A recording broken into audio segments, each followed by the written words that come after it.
Hi guys, welcome back. Video keenya guyyaa har'aatiin immoo freelancing jechuun maal jechuudha? Freelancingin haala kamiin hojjeta? Akkasumas freelancingii ta'uun haala kamiin qarshii hojjechuu dandeenyaa fi pilaatfoormii freelancingii hojjechuu danda'u maal fa'i isa jedhu waliin ilaalla hamma xumuraatti na waliin tura. Freelancer yookaan freelancingii jechuun guyyaatti sa'aatii murtaa'aaf dhaabbata tokkoo fi isaa oliif hojjechuun qarshii kan hojjetu jechuudha. Kana jechuun yeroo tokkotti klientota baay'ee waliin hojjechuu kan danda'u biiroo akkasumas sa'aatii yookaan yeroodhaan kan hin daangoofne jechuudha. Uma viidiyoo kana irratti maybe hojii qacaramuudhaanis ta'e biizinasii mataa keessanii kan hojjettan akkasumas immoo tasuma hojii kan barbaadan yoo taatan advaanteejii freelancingin kennu uma viidiyoo kana irratti mention kan isin gochuu barbaadu waan harka keessan irra jiru akkuma jirtu ta'e everything osoo harka keessan irraa hin gadhiisin guyyaatti sa'aatii muraasa hojjechuun galii currently argachaa jirtan irratti additional income haala kamiin akka hojjechuu dandeessan akkasumas websaayitoon freelancingii gochuuf isin fayyadan warreen kam akka ta'an isinitti nima so hammarumatti subscribe gochuun na waliin tura. Freelancing yookaan freelancer akkamitti hojjetama kaffaltiisas haala kamiin fudhachuu yookaan argachuu dandeessu isa jedhamuuf websaayitoonni biyya keessaa fi biyya alaa freelancingii hojjetan qarshii irratti hojjechuu dandeenyu haala kamiin akka kaffalan step by step pointiiwwan 9 isinitti nima so steppiin tokkoyyuu akka isin darbu hin barbaadu kanaaf hammarumaatti na hordofaan affeerraa kiyya ta'a jechuudha. Egaan freelancing journey keessatti steppii inni jalqaba industirii filachuudha. Kana jechuun wanti hojjechuuf of qopheessee teknooloojii waliin kan wal qabatu koodingii piroograamingii yookaan kominikeeshinii waliin kan wal qabatu akkasumas immoo soft skill irrattidha kanatti hojjechuu barbaadde kan jedhu ilaallata jechuudha. Kanaafuu inni jalqaba industirii irratti hojjechuu barbaadde piik godhachuudha. Kana murteessee itti galuuf garuu environmentiin kee akkasumas neetworkiin kee murteessaadha. Namoonni baay'een digital skilloonni bu'aa guddaa buusuu danda'an maal fa'i jechuun na gaafatanii turan. So digital skilloonni maal fa'i isa jedhuuf akkasumas isa kamirratti yoon hojjedhe bu'aa argachuu danda'a gaaffii jedhuuf muraasa isaanii isinitti himaa jechuudha. Yeroo ammaa kana skilloonni popular ta'anii fi marketii isaa irratti barbaadamaa kan ta'an keessaa website development, full stack development, user interface design, mobile application design, copywriting, video editing, graphic design fi kanneen kana fakkaatanidha jechuudha. Yeroo ammaa kana irratti marketii isaa irratti baay'ee bu'aa guddaa fi akkasumas galii guddaa kan argamsiisaa jiran jechuudha. Egaan warreen amma ni jedhe kun akkuma isiniin jedhe yeroo ammaa kanatti galii guddaa warra argamsiisaa fi galchaa jiranidha jechuudha. So warreen ammaa kana keessaa tokko filachuun jalqabuu ni dandeessu. Steppii inni lammaffaa industirii erga filattanii booda servicii ani kennu maalidha jechuun specify gochuudha. Kana jechuun fakkeenyaaf namni tokko social media marketing irratti hojjedha jedhe yoo filate social media marketingin of keessatti wantoota hedduu qaba. So warreen sana keessaa filate ani content creation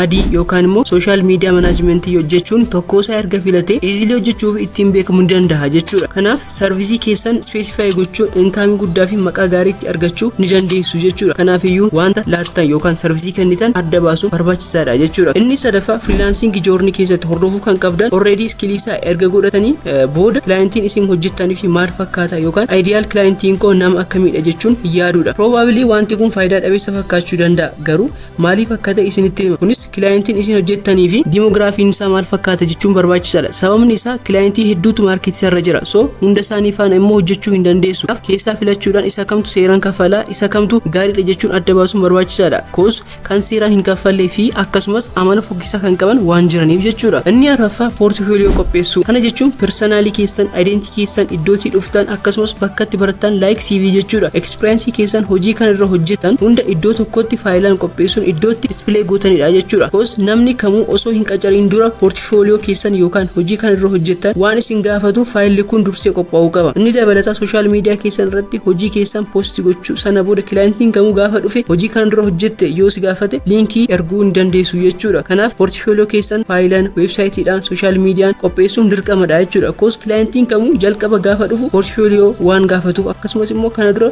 eenyuuf hojjetteeta hojii akkamii hojjetteeta ka jedhu waan na ta'eef portfolio keessan seeraan qopheeffachuun dirqamadha jechuudha. Steppiin shanaffaa freelancingii gaafa eegaltan hojii harka keessan irraa qabdan tasuma hin dhaabina because advantage guddaa isiniif qabaachuu waan danda'uuf until freelancingiitiin bu'aa guddaa argachuu keessan hamma bartanii guyyaan qacarinis ta'e hojii dhuunfaa keessan hojjechuun galgala immoo freelancingii gaafa hojjettan yeroo sana business ownerii maal akka ta'e hubachuu dandeessu. So lamaan isaa wal faana gaggeessu hin dagatina. Inni ja'affaa practice yeroo hundaa practice godhachuudha. Sababni isaa wanta isin hojjettan hunda isin caalaa kan hojjechuu danda'u marketii sarara waan jiruuf carraa argattanitti update of gochuun dirqama keessan ta'uu qaba. Freelancerii namni ta'e yeroo hundaa barata. So of qopheessuu develop of gochuun barbaachisaadha. Yeroo hundaa hojii keessan kamirratti iyyuu level up of gochuun barbaachisaadha jechuudha. Asumarraan waan recommend isin godhu past experience yoo hin qabdan ta'e caluma jechuun kaampaanii tokkoof waanuma ta'e hojjechuun akka portfolio keessanitti fayyadamuu ni dandeessu. dandeessu. Garuu yeroo yerootti level up of gochuun update of gochuun dirqama keessan ta'uu qaba jechuudha. Yeroo sana milkaa'uu hin dandeessu jechuudha. Inni torbaffaan hamma isiniif kaffaluun barbaadan seet godhachuudha.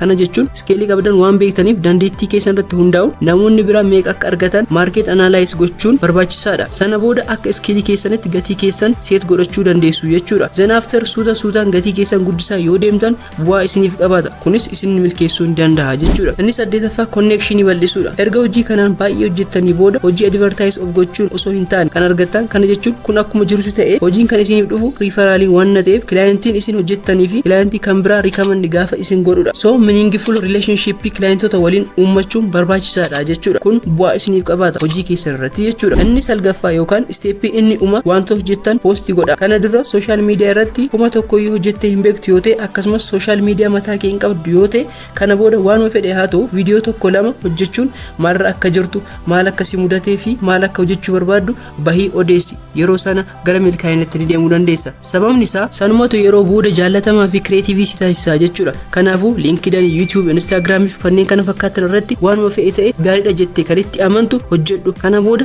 jireenya dijitaalii qofaa waan ta'aa adeemuuf haala kanaan of qopheessi. Egaa steepoonni salgan kana fakkaatu akka irraa fayyadamtan akkasumas akka irraa barattan abdii guddaan qaba. Amma immoo jalqabarratti akkuma isiniin jedhe Itoophiyaa keessatti weebsaayitii freelancing hojjetan isinitti himaa jechuudha. Inni jalqabaa freelancing Itoophiyaadha. Weebsaayitii kanarra seenuun hojii barbaadan argachuu hin dandeessu jechuudha. Inni lammataa startupidha. Weebsaayitiin kunis hojii barbaadan irratti argachuu hin dandeessu jechuudha. Inni sadaffaa moltoota torfoo fi kanneen kana fakkaatan weebsaayitoota hedduutu jira jechuudha Itoophiyaa keessadha. Kanaafiyyuu irra seenuudhaan hojii barbaadan qabama sign up gochuudhaan hojii barbaadan argachuu ni dandeessu jechuudha. Kanaafiyyuu kan barbaadan irratti filattanii fayyadamuun mirga keessanii jechuudha. Inni itti aanu Upwork, Fiverr fi kanneen kana fakkaatan immoo weebsaayitoota biyya alaadha. So warreen kana irrattis hojii barbaadan argachuu ni dandeessu. Yeroo ammaa kana namoonni baay'een weebsaayitoota kanneen irratti hojjechuun bu'aa guddaa argachaa jiru. Isaan keessas ani tokkodha jechuudha. Kanaafuu hojiin gara keessa yoo dhufuu dide isin gara hojii sanaatti adeemuun dirqamadha. Kaffaltii isaa immoo haala kamiin fudhannaa isa jedhuuf immoo weebsaayitoonni biyya keessaa local baankiidhaan isiniif ni kaffalu. Warreen akka Upwork immoo PayPal irratti ni kaffalu jechuudha. Zan PayPal irraa gara local baankiitti jijjiirachuu hin dandeenya jechuudha. Garuu yeroo ammaa kana local baankii irrattis kan kaffalaa jira. Weebsaayitoota biyya alaa ta'anii local baankii keenya irratti kan nu kaffaluu danda'an baay'een isaanii jiru. Filattanii itti fayyadamu yookaan immoo irraa hojjettanii galii dabalataa inkaamii dabalataa argachuu ni dandeessu jechuudha. Egaa viidiyoon koorraa kanuma fakkaata. Yaadaa fi gaaffii qabdan koomentii gochuu hin dagatinaa. Viidiyoo gara biraan haga walitti deemnu nagaan naaf tura.